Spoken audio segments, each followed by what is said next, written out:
Good morning, everybody.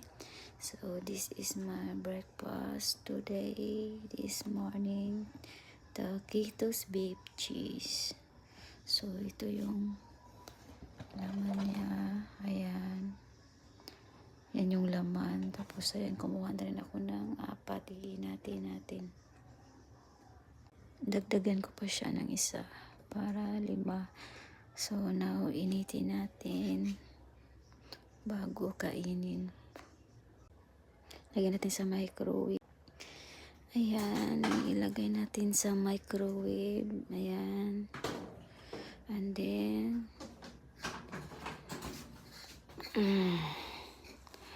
pindutin natin ang 1 minute. Ayan, so ayan.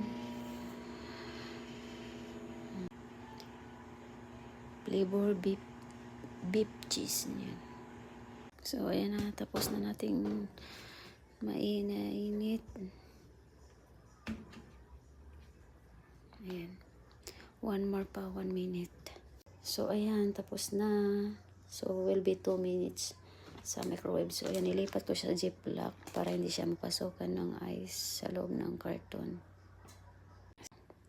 So ayan, tapos na. Let's eat. At magkukopi tayo. Magkuha tayo ng kopi. Then nalagyan natin ng, ayan. Ito yung ilagay natin. Vanilla caramel. So mix na natin.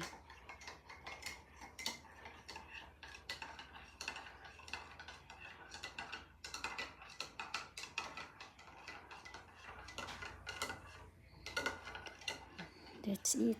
So let's eat and good morning.